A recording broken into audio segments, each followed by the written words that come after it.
Hello, hello, hello, everybody. This is Irina Strunina, and this is our weekly podcast, Diabetically Speaking with Smart Move 360. This is when we meet and talk with healthcare professionals and other people who are experts in a healthy lifestyle about life with diabetes or how to avoid this life with diabetes and what you can do to prevent that from happening, or how you can help yourself and manage it and reverse it so you could live again life free of worries. Maybe you could help your loved ones, and if you feel that this is information they have to know, please share this episode with them, give them the link, subscribe for this channel because we post every week a lot of interesting information. And today I have a very special guest here.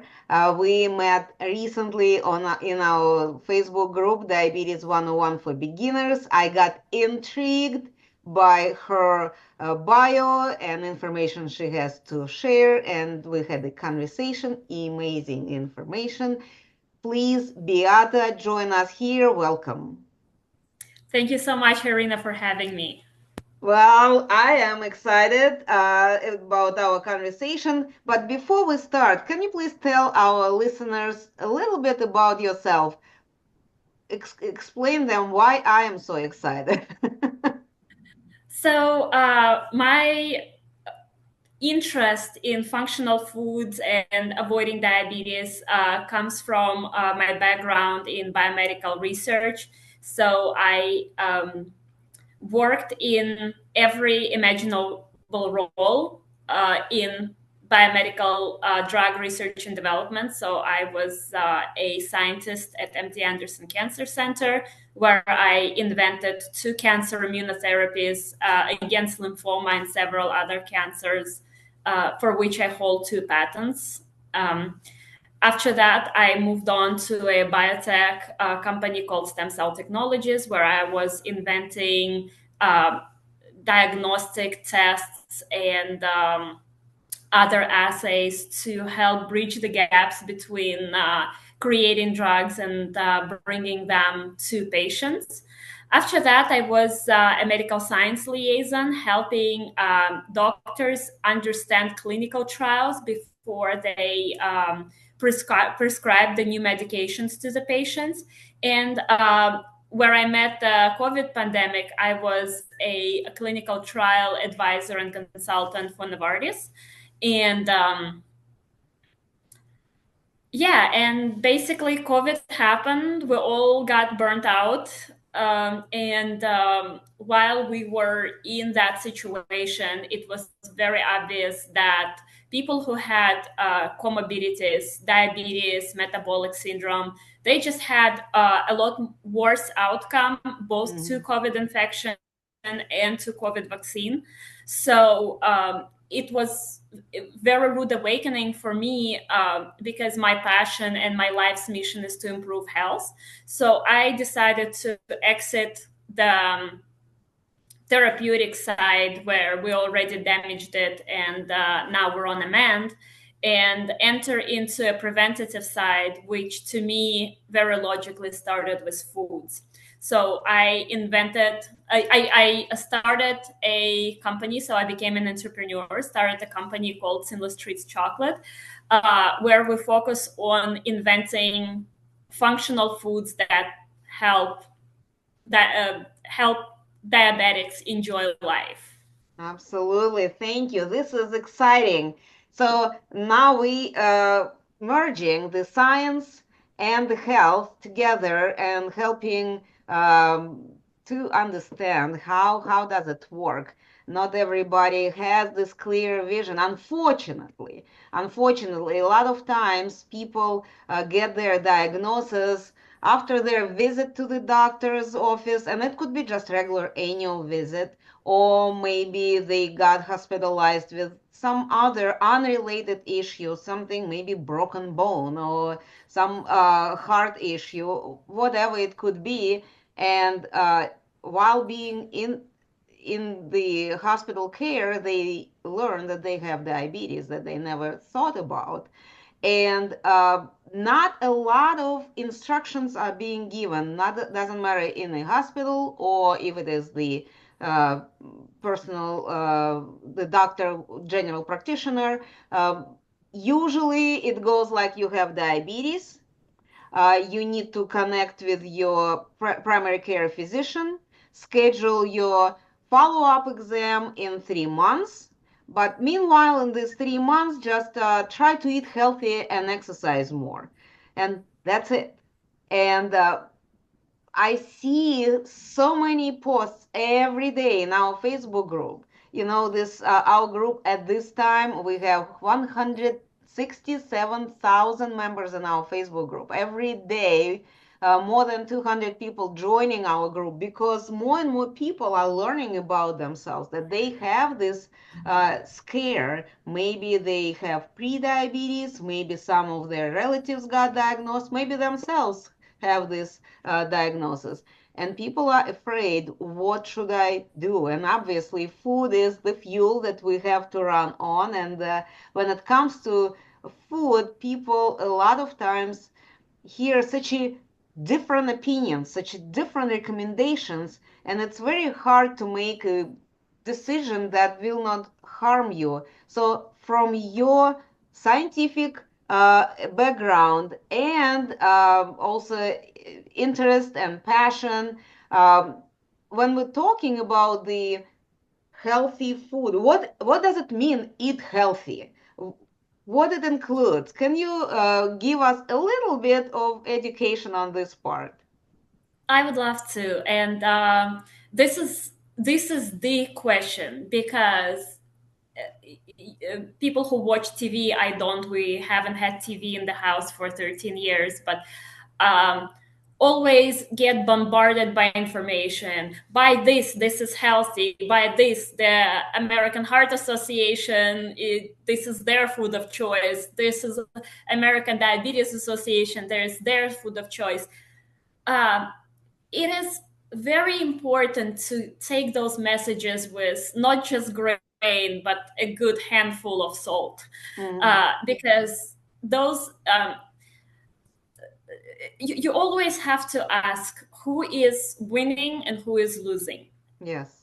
So to me, um, eating healthy is not just saying or reading on the package that something is healthy. To me, it's avoiding packages altogether. Mm-hmm. So there is great thought leaders in that field. I can name a couple like Robert Lustig or Mark Hyman. I Mm-hmm. just had the pleasure of meeting him personally at South by Southwest at the Future of Food conference, which we Mm-hmm. both were participating in.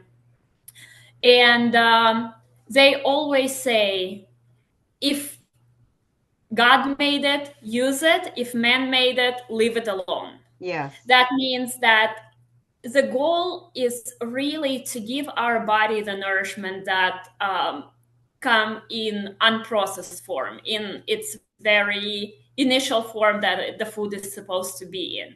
And if it comes from the box, if the content is unrecognizable, if you can't point it and say, this is this, then it's just better to not consume it. Because to me, everything is molecules. And Mm-hmm. molecules, our body cares where the molecules come from and in Yes. which form they come from, because we can either use them or our body literally doesn't know what to do with them. Mm-hmm. Like, for example, a huge culprit of diabetes cause is high fructose corn syrup and sugar, which is literally everywhere. Why is it Yes. everywhere? In 1950s, President Eisenhower had a heart attack. A very smart, opportunistic doctors decided to blame fats and exonerate sugars, and basically took this entire huge ship into the direction of let's make everything fat free, and to compensate for flavor, let's pack sugar into every food. right now, if you read your ingredients, which I highly encourage people to do, you'll find sugar in things like bacon, in things like meats that have been pre-marinated. It's like, why is it there? It's Yeah. there to make food more addictive. Mm-hmm. And because they are playing on the entire infrastructure or lack of thereof of support, psychology, comfort, all of those things, they make food that drives specific behavior that they want to drive and not people can't necessarily control. So when it comes to myself, my family, and I'm not diabetic, but I'm a cancer survivor. So I avoid sugar in order not to feed the cancer. Mm-hmm. It has to be the single ingredient food that I then cook for myself and my family. That overall is functional, healthy food to me. Yeah. Well, this is definitely, I've heard that phrase by Dr. Hyman, if it's God made, keep it. If it's man made, leave it. Mm-hmm. And this is a great guidance when we are picking the products in a store. And I also look at, okay, if it's packaged, was it packaged in a store? Say, for example, the piece of meat or chicken that were packaged in a store, that most likely just the raw, whatever piece of food protein wrapped with the cellophane, or it was packaged somewhere else and added this ingredients, and we don't really know what else is there.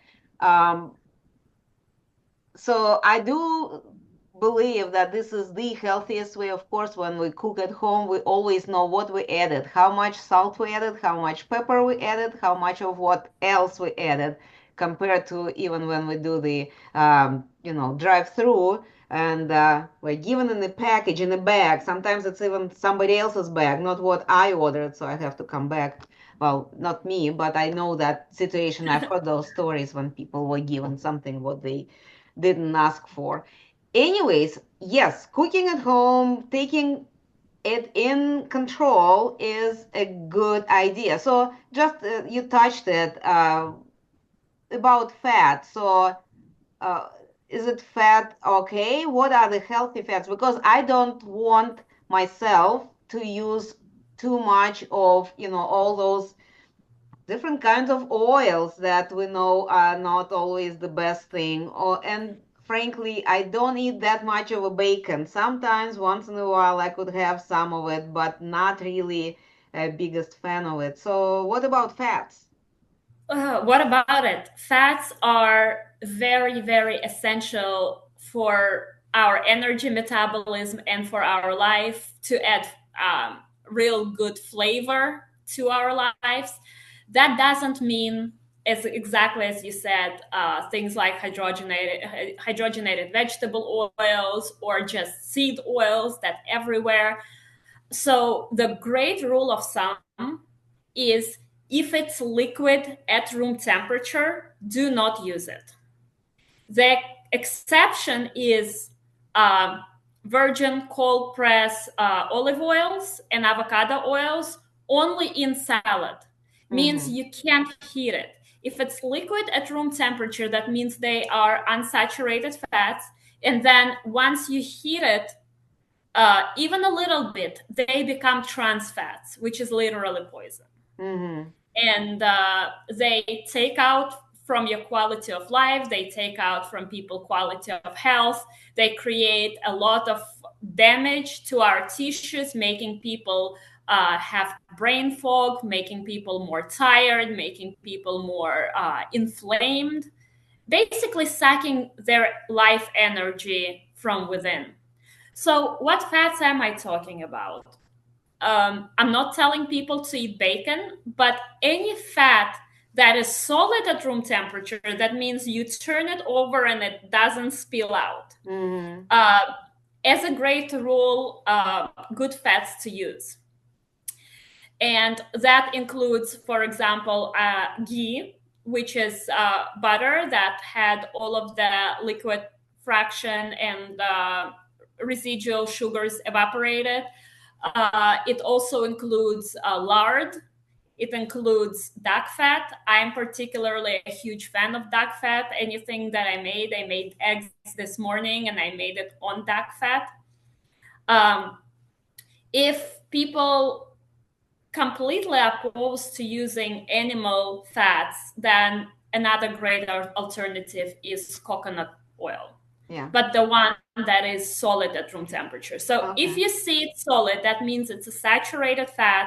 And the fact that saturated fat is linked to heart disease in some way has been debunked over hundreds of times over the last 20 years. Okay. But because it is still taught in the medical schools, doctors just kind of repeat that as a mantra of sort, even though there is plenty of evidence, both scientific and medical, that it has nothing to do. And there is, of course, individual variation. Some people can have higher LDL, but LDL is not one fat. It's actually the whole range of them. There is 5 or 6, and only 2 of them, which is small, dense LDLs that are the ones that will eventually cause heart attack or not. Everything else, yeah, we have statins for it. So let's prescribe the most widely used drugs in the world. By the way, also mitochondrial toxins. So people who don't have energy to begin with and who have brain fog and struggle with like getting out and moving, statins are not your friends. I'm happy to go down on the record to say that, because they are mitochondrial toxins, which further limit the energy production.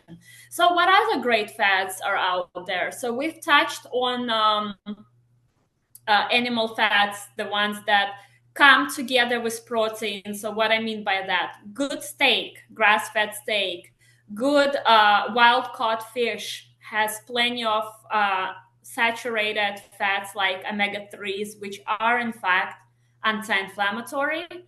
And also that includes cacao butter, which is polymorphic saturated fats that is found together with cacao solids inside of cacao bean. And that is absolutely phenomenal fats to have, that helps build brains, brain connections, like actually protect the heart, feed the liver, and feed the gut microbiome, which is what we Listen want to do. how smooth you are. Just like smoothly came to this very, the interesting piece of our conversation, and we have not that much time left of it, but please touch real brief.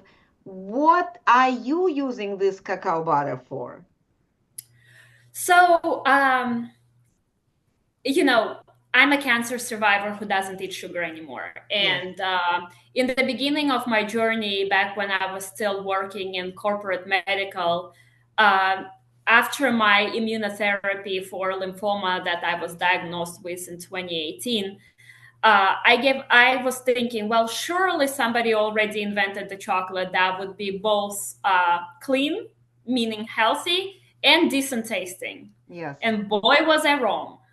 So I've tried everything on planet Earth. I've had sugar-free chocolate brought from Belgium. I've had little truffles that was $5 a piece in the not even aesthetically pleasing obscure box, and one bite and it would all end up in the trash can because they were either clean but tasting horrible. Like it was not enjoyable. It was not bringing me any pleasure. Or it was actually enjoyable, but once you start looking at the ingredients, it was not metabolically friendly at all. And it would, feed my cancer and make it come back. So I could not take that risk because at the moment of my diagnosis, my daughter was a year and 3 months old. She's 7.5 now. So, and I've been cancer free without any recurrence this entire time, which gives me a lot of hope. But basically, I decided to use my scientific knowledge to create the chocolate that would be chemical free, artificial ingredients free, and sugar free. And I actually went down to South America to the descendants of the ancient Aztec and Mayan tribes to learn how they make chocolate. Because back in their time, chocolate was a medicinal plant Yes. and medicinal food and drink. Um, every part of the plant is has medical properties, but there was no sugar. So I had a question: how would they do it? And they did sweeten their uh, ceremonial and medicinal cacao, but they sweeten it with unprocessed plants that were growing locally. Plants like stevia, actual leaves, that the full leaves, and chicory root and inulin.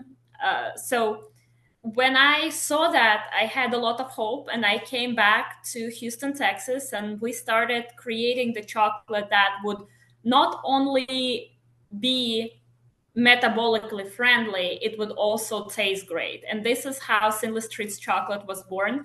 And this is, to me, it's kind of funny because when we're trying to cure ourselves through lifestyle and food, and we're doing everything right, and we eat a balanced diet of meats and fish with good fats, with vegetables, we walk around, there's still a time where you crave that Sweet thing. something sweet. Yes. And without options, people can go and have that donut or that chocolate bar and just completely cancel out everything good that they were doing for a week, get their liver to process those high fructose corn syrups and sugar again, get their insulin way up high. And it doesn't have to be this way. And so for us, we've tested our chocolate extensively on diabetics and non-diabetics alike, and everybody who cared to participate in our clinical trial and send us their data, we saw that after eating our chocolate, within the 2-hour window, their blood sugar very gently went down. So if it was like Didn't even 136, go up, went down? it went down. Wow. 100% of time. I actually need to sit down and publish it. Actually, either do it as a case report study or actually sit down and write Yeah, a paper.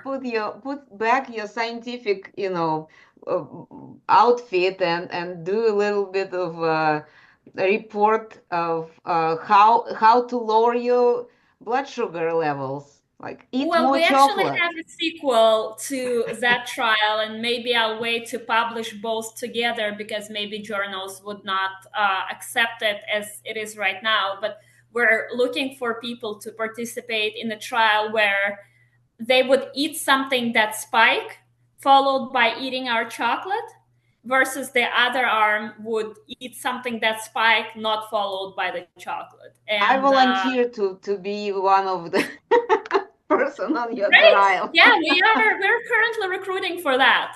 I am volunteering. I let's see. For our listeners who is listening to this, I don't know at what time period you will be hearing this podcast, but maybe you may react in time and connect with me or with Dr. Lerman and see how if you can participate because this is Yeah, and we will be recruiting over probably next 6 months because okay. it's not like we're gonna get a group Yeah, of yeah, people at one time, and like we would just double blind yeah. randomize. But if you wanted to find out more about me, about my journey with cancer, about my scientific journey, um, our website is a phenomenal resource for that. It's www.sinlesstreetschocolate.com. I don't know if you guys have show notes, but maybe we can put it Well, there. what I would ask you to do uh, after our show, if you can please go and in the comments put your information, how to link to your website. If you have open invitation to for participants to participate in that trial, Yes. and what people need to go to do that, that would be a good post to make. Under the podcast in the comments.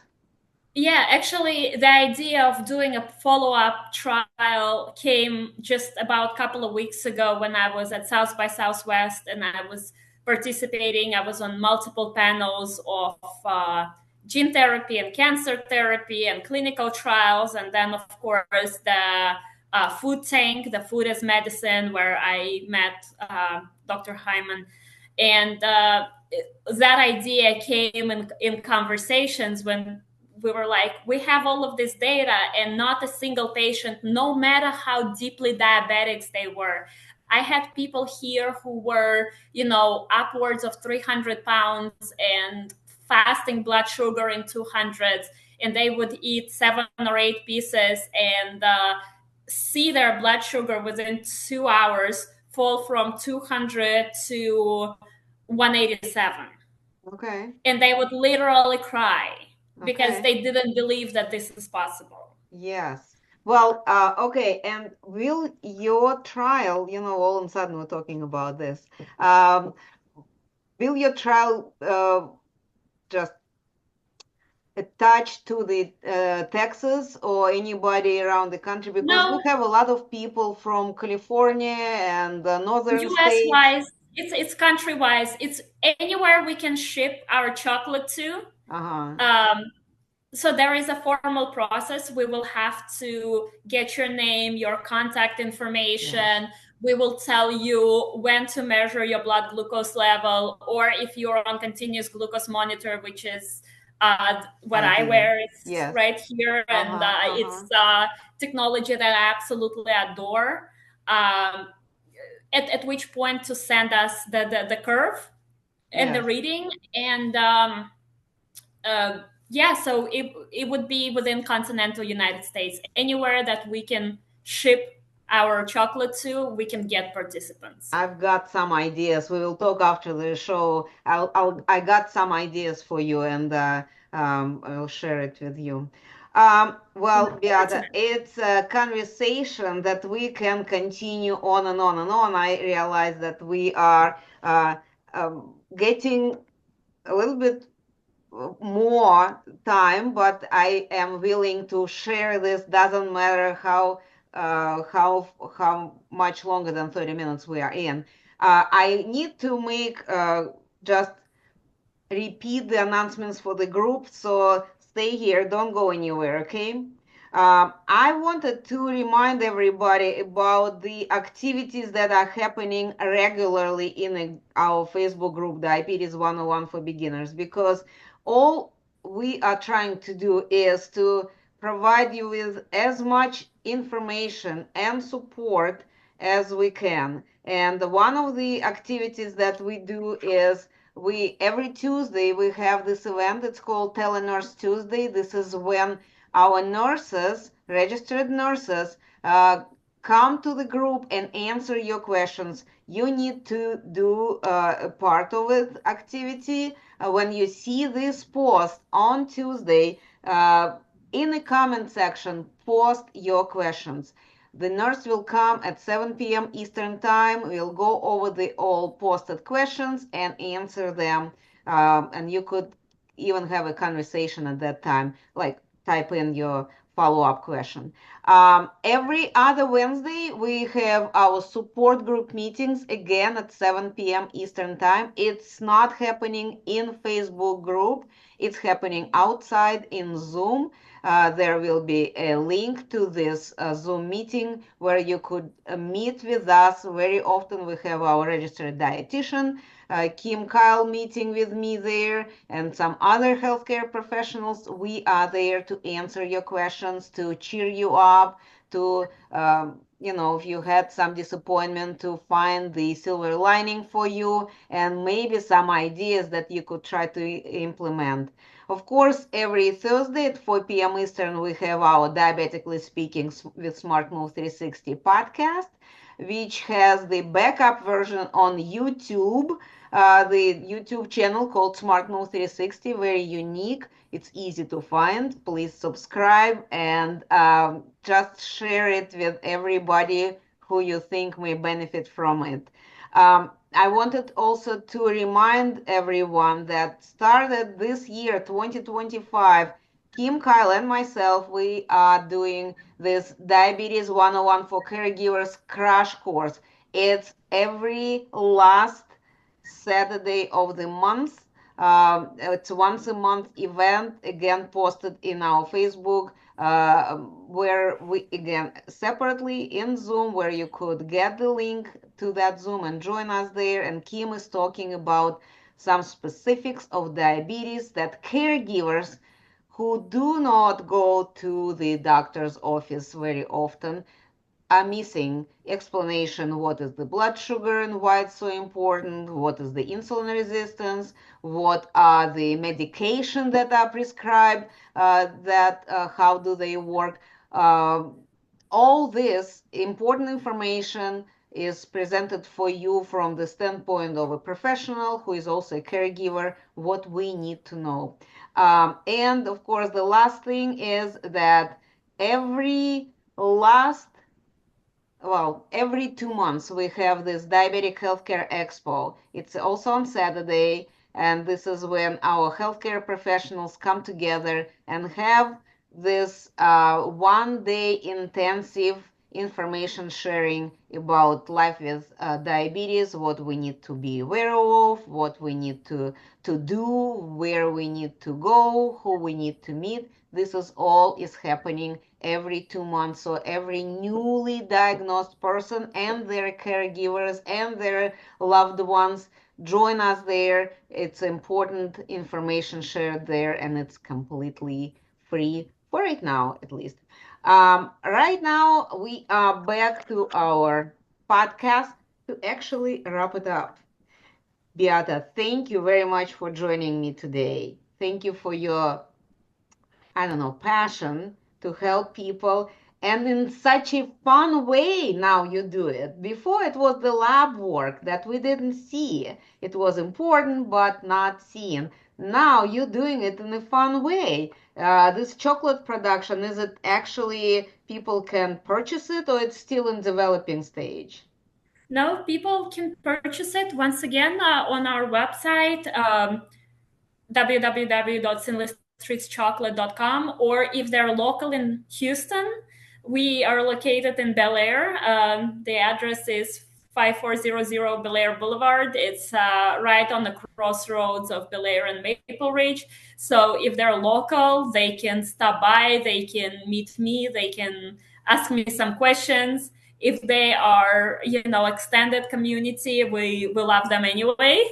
And if the post office is working, we would be able to send the chocolates there. Absolutely. Great. Thank you. I am looking forward to meeting with you more. Please don't go away. I will stop the recording, but I need to share with you my ideas. All right.